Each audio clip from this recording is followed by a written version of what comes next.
April Fool's Day, not that far away, could be an unhappy one for people who have a computer at home. There are reports that a malicious internet worm could wreak havoc on computers running a Microsoft operating system. Then again, it might be just a big hoax.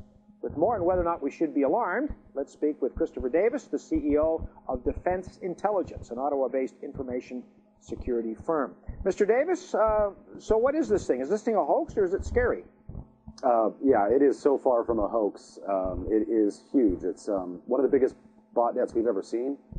A worm is a bit of a misnomer. It does function like a worm, but essentially the malware gets on your computer and hands control of your system over to the bad guy. So it's, in the true definition, a Trojan or a botnet. If we can start at the beginning, how does one become infected with this? Do you have to go to a website or does it come to you? Both. There's a bunch of different ways that it will compromise a computer.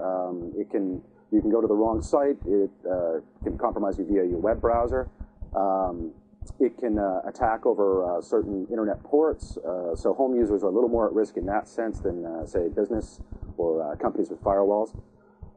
It can compromise your computer from a little USB key, you know, those little memory key people like to use.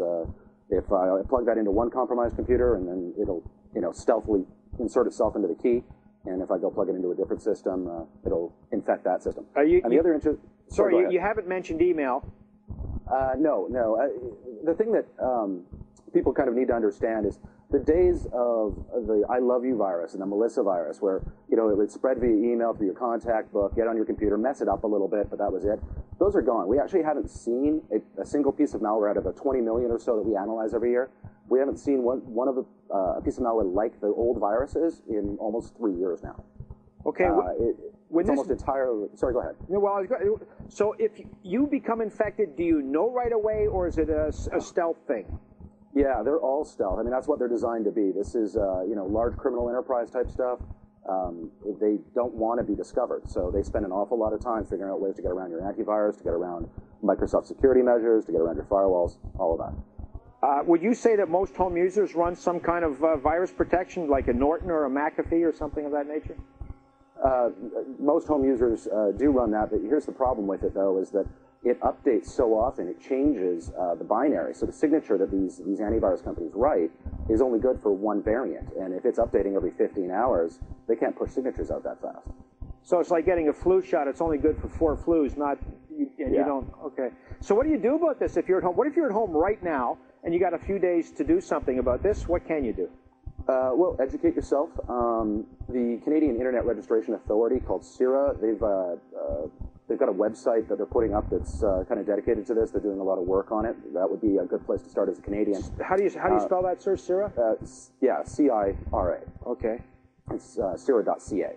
Mm-hmm. So they're doing a lot of work on the back end to try and protect Canadian domain space and Canadians against this. Make sure that your Windows updates are updating. That's very important, because if you do get Conficker, it actually, what it will do is disconnect that update mechanism so that your Windows updates will no longer update. So that, you know, it's harder to remove. Same with the AV, the antivirus updates. Those will also get disabled by this thing if it gets on your system. What if you wake up April Fool's Day and you can't control your computer? Well, you won't notice. That's really the scariest part about this, is that it tries to stay very, very hidden. So the average user or even advanced users wouldn't notice they have it. There are some... Unless you try to update your operating system. Right, and you may notice that it doesn't update, but it sort of disconnects that in a very stealthy manner as well, so you wouldn't notice right away. Well, this is all kind of scary stuff. Well, thanks for scaring us today. Appreciate your time, sir. Thank you very much. Thanks.